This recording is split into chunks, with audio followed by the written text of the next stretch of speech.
कि पहले इस देश में नारा लगता था जय जवान जय किसान, और यह सरकार जियो जवान और जियो किसान करना चाहती है। या बनाने वाले जो लोग हैं वो उसका एमआरपी तय कर सकते हैं, तो क्या किसान अपने फसलों का एमएसपी नहीं तय कर सकते हैं? अब सोचिए कि अगर किसान मशरूम नहीं उगाएगा तो मोदी जी का गाल जो है वो टमाटर की तरह टूटू लाल होगा। तो जो मशरूम वो खाते हैं, मैंने तो कहा एक जगह ये बात कि काश हमारे किसान मशरूम के साथ थोड़ा शर्म भी उगा पाते। इस देश में कलेक्टर साहब का बेटा कलेक्टर बनना चाहता है, एक्टर साहब का बेटा एक्टर बनना चाहता है, डॉक्टर साहब का बेटा डॉक्टर बनना चाहता है, फार्मर साहब का बेटा फार्मर क्यों नहीं बनना चाहता? आप तमाम लोगों को देश के ऐसा वो दावा करते हैं, सबसे लोकप्रिय प्रधानमंत्री की वो बात जिसमें उन्होंने कहा था कि 2022 तक किसानों की आमदनी दोगुनी हो जाएगी। आमदनी दोगुनी होने की बात छोड़ दीजिए, किसानों को ऐसा महसूस होने लगा है कि पहले इस देश में नारा लगता था जय जवान जय किसान, और यह सरकार जियो जवान और जियो किसान करना चाहती है। किसानों को ऐसा लगने लगा है कि उनकी फसल के दाम को दुगना नहीं किया जाएगा, बल्कि उनको अपने ही खेतों पर मजदूर बना दिया जाएगा। मजबूर किसान को ये बड़े बड़े धन्ना सेठों के हाथ मजबूर बना देने की साजिश रच रहे हैं। मैं लंबी चौड़ी बात नहीं करूंगा। इस बिल के संबंध में जो झूठ बोला जा रहा है और ये कहा जा रहा है किसानों को भड़काया गया है, उस संबंध में मैं अपनी कुछ बात कहना चाहता हूं। सबसे पहले किसान को कोई भड़का नहीं सकता है। किसान अपने खेतों में बखूबी बैलों को काबू करना जानते हैं, और मैं सरकार साहब से ये कहना चाहता हूं कि जो किसान भड़के हुए बैल को काबू कर सकते हैं वो भड़की हुई सरकार को भी काबू में लाना जानते हैं, उनको कोई भड़का नहीं सकता है। दूसरी बात ये कहते हैं कि हम किसानों के फायदे के लिए कानून लेकर के आए हैं। मुझे एक बात बताइए, हिंदुस्तान के इतिहास में ये पहली बार हो रहा है कि ये किसानों के फायदे के लिए बिल लाए हैं। किसानों को ये भला करना चाहते हैं, लेकिन किसान चाहते हैं कि ये भलाई हमको ना मिले। ऐसा क्यों हो रहा है? ऐसा इसलिए हो रहा है कि बड़े पैमाने पे झूठ बोली गई है, बड़ा पैमाने पे प्रोपेगेंडा फैलाया गया है। सबसे पहले इन्होंने कहा कि सिर्फ पंजाब के किसान ही क्यों विरोध कर रहे हैं। बिहार में 2006 में जब बाजार समिति को समाप्त किया गया तो यही बात कही गई थी कि बाजार समिति समाप्त हो जाएगा, बाजार समिति में जो करप्शन होता है वो करप्शन समाप्त हो जाएगा और किसानों की आय दोगुनी हो जाएगी। आज बिहार के किसानों की क्या हालत है, उस पर एक घुमंतु पत्रकार है पुष्पमित्र जी, उन्होंने एक किताब लिखी है रुक्तापुर, उसमें जाकर के देखिए कि 2006 में जो बाजार समिति समाप्त की गई उसके बाद किसानों के फसल का क्या हुआ है, उनकी आमदनी का क्या हुआ है। ये इतना बड़ा झूठ बोला गया है। मैं आपसे ये कहना चाहता हूं कि ये पूरा का पूरा प्रोपेगेंडा ये है कि ये देश में किसानों के फसल की खरीद फरोख्त को कुछ धन्ना सेठों के हाथ में सिमेट देना चाहते हैं। ये कहते हैं कि किसान अपनी फसल कहीं भी बेच पाएगा। किसान पहले भी अपनी फसल कहीं बेच सकता था, इसमें तो कोई नई बात नहीं है।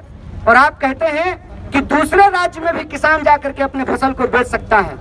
आप जो लोग खेती किसानी करने वाले लोग हैं, हम लोग बालकनी में गमला में पुदीना नहीं उगाते हैं, खेत में काम करते हैं। आप बताइए कि हमने टमाटर उगाया है, टमाटर को जब हम खेत से तोड़ेंगे तो टमाटर को क्या बिना प्रोसेसिंग किए हुए हमारे यहाँ ले जा सकते हैं? तमाम तरीके की झूठ इस किसान बिल के संबंध में बोला जा रहा है। सीधी बात यह है कि आज इस देश में जो हम लोग को ने राजनीति का एक मॉडल देखा है कि जो लोग सरकार बहादुर को चंदा देते हैं हेलीकॉप्टर पे उड़ने के लिए, उनको जो इलेक्शन में कमीशन मिलता है, कहते हैं ना वन नेशन वन कमीशन की योजना का साजिश ये है कि इस देश में जिन धन्ना सेठों के कमीशन से यह सरकार चुनाव लड़ती है, चुनाव में हेलीकॉप्टर उड़ाती है, आसमान में उड़ती है, उन्हीं कमीशन के बदौलत ये इस देश के किसानों की धरती को उनके हाथों में गिरवी रख देना चाहते हैं। वन नेशन वन कमीशन की योजना ये है कि पूरे देश में चाहे किसान हो, मजदूर हो, बीएसएनएल हो, रेलवे हो, तमाम तरीके के संस्थानों को ये अपने प्रिय दोस्तों के हाथ में बेच देना चाहते हैं। और ये जो बिकवाली है, ये बात याद रखिएगा कि आज के किसान जब इस बिकवाली का विरोध कर रहे हैं तो ये सिर्फ किसानों की लड़ाई नहीं है, ये लड़ाई सबसे पहले इस देश के मिडिल क्लास और गरीबों की लड़ाई है।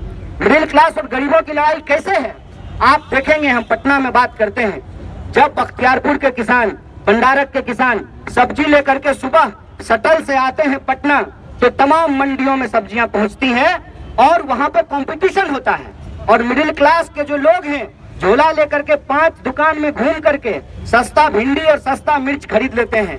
लेकिन जब किसानों की खरीद फरोख्त का अधिकार एक कंपनी के हाथ में होगा, तो जैसे इस देश में आपको याद होगा कि बीएसएनएल जब रेट तय करती थी, बीएसएनएल के पास जब लाइसेंस था तो प्राइवेट कंपनियां कंपटीशन में फ्री जियो धनाधन करा रही थी। जब से बीएसएनएल समाप्त हो गया है तब से आप देख लीजिए कि लगातार मोबाइल के इस्तेमाल करने का जो रेट है वो बढ़ता जा रहा है। मैं यही कहना चाहता हूं कि इस पूरे की पूरी लड़ाई में एक बात है कि अगर दूसरे उत्पाद को उपजाने वाले या बनाने वाले जो लोग हैं वो उसका एमआरपी तय कर सकते हैं, तो क्या किसान अपने फसलों का एमएसपी नहीं तय कर सकते हैं। और किसान क्या मांग रहे हैं, किसान कह रहे हैं कि आपने कानून बनाया है तो सबसे पहले जो आप ये दावा करते हैं कि एमएसपी समाप्त नहीं होगा, तो आप यह बात कहिए, आप यह बताइए कि अगर कहीं भी एमएसपी से कम पे खरीद होती है तो ये एक आपराधिक काम होगा, उसके ऊपर क्रिमिनल केस किया जाएगा। आप बिहार का उदाहरण लेकर के देख लीजिए, तमाम फसलों का जो एमएसपी तय किया जाता है उस एमएसपी से नीचे धान की खरीद होती है, मक्के की खरीद होती है, गेहूं की खरीद होती है।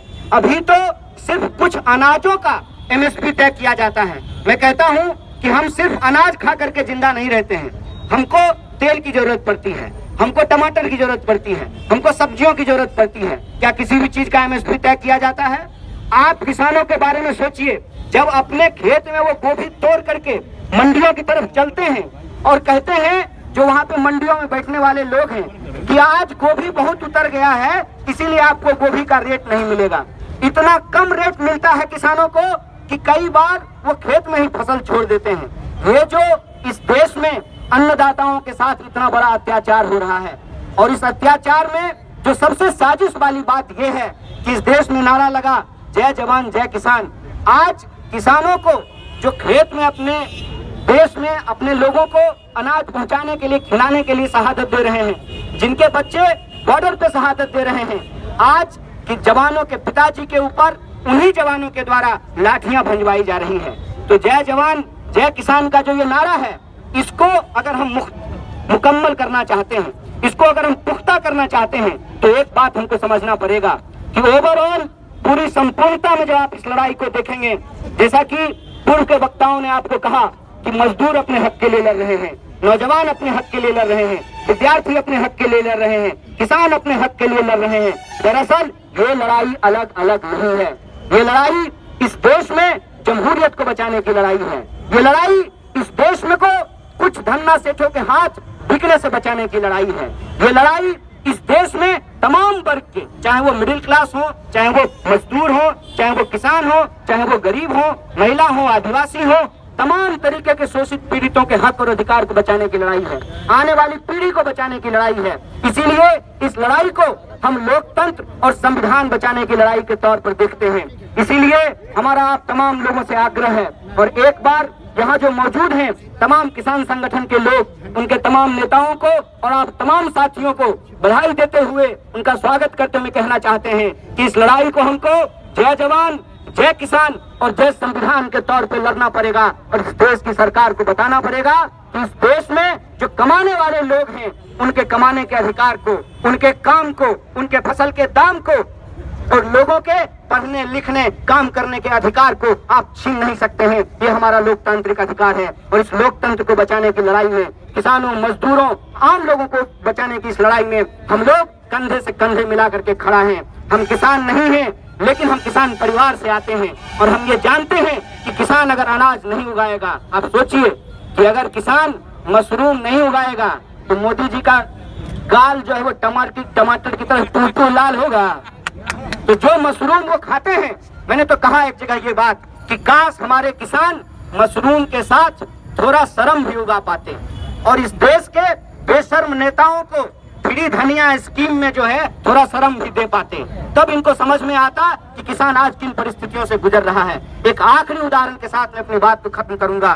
दिल पे हाथ रख करके आप एक बार ये सोचिएगा कि इस देश में कलेक्टर साहब का बेटा कलेक्टर बनना चाहता है, एक्टर साहब का बेटा एक्टर बनना चाहता है, डॉक्टर साहब का बेटा डॉक्टर बनना चाहता है, फार्मर साहब का बेटा फार्मर क्यों नहीं बनना चाहता है? आप सबके लिए, हमारी रगों में दौड़ने वाले खून के लिए, सांस के लिए अनाज सबसे बुनियादी जरूरत है। उसको पैदा करने वाले जो किसान हैं वो अपने बच्चों को किसान क्यों नहीं बनाना चाहते हैं? क्यों हमारे पिताजी ने कहा कि जाओ दिल्ली तैयारी करो, कलेक्टर बन जाओ? क्यों उन्होंने नहीं कहा कि गांव में रहो, खेती करो, फार्मर बनो? और कहते हैं कि अन्नदाता धरती पर सबसे बड़े महान काम में लगे हुए हैं। आज अन्नदाता अपने बच्चों को किसान क्यों नहीं बनाना चाहते हैं?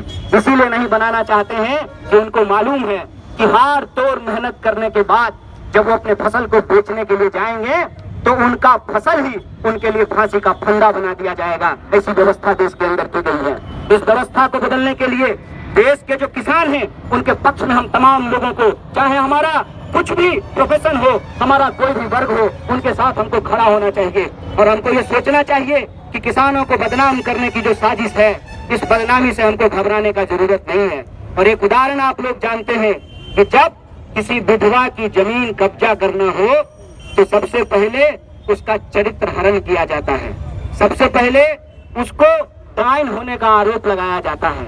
और आज जब देश के किसान अपने हक के लिए लड़ रहे हैं तो टीवी स्टूडियो में बैठे हुए बिके हुए पत्रकार किसानों को बदनाम कर रहे हैं और वो कह रहे हैं कि पंजाब के किसान ही क्यों विरोध कर रहे हैं। तो साहब आंख खोल करके देख लीजिए, पंजाब के किसान सिर्फ विरोध नहीं कर रहे हैं, पंजाब के किसान इस आंदोलन की अगुवाई कर रहे हैं और ये बिहार की धरती है। मैं याद दिलाना चाहता हूँ कि गांधी जी जब वापस भारत आए थे तो उन्होंने भी चंपारण से नील की खेती के विरोध में अपना आंदोलन शुरू किया था और आज बिहार के हर जिला मुख्यालय पर लोग अपने अपने कामों को छोड़ करके इस आंदोलन में शरीक हो रहे हैं, इसका समर्थन दे रहे हैं। हम आपसे भी आग्रह करते हैं, जब तक किसानों की मांग नहीं मानी जाती है, चरणबद्ध तरीके से हमको यह आंदोलन आगे बढ़ाना चाहिए। और अगर जरूरत पड़ी, क्योंकि बार बार बहस में बिहार का नाम लिया जा रहा है कि बिहार में 2006 में जो है बाजार समितियां समाप्त कर दी गई है और किसान बड़े खुशहाल हैं, तो बिहार के लोगों की एक खास जिम्मेवारी है कि इस झूठ का पर्दाफाश करें और देश के किसानों को बताएं कि बिहार के किसान भी बदहाल हैं। और अगर जरूरत पड़े तो मैं किसान संगठनों से यह आग्रह करता हूं कि जत्था बना करके, अभी हम जैसे बिहार के अलग अलग कोनों में किसान के पक्ष में आंदोलन कर रहे हैं, जत्था बना करके बिहार से हम तमाम लोगों को भी दिल्ली की ओर कूच करना चाहिए। ये संकल्प हमको लेना चाहिए। इसी संकल्प को दोहराते हुए मैं अपनी बात को खत्म करता हूँ। जय जवान, जय किसान, जय संविधान। बहुत बहुत शुक्रिया, बहुत बहुत धन्यवाद।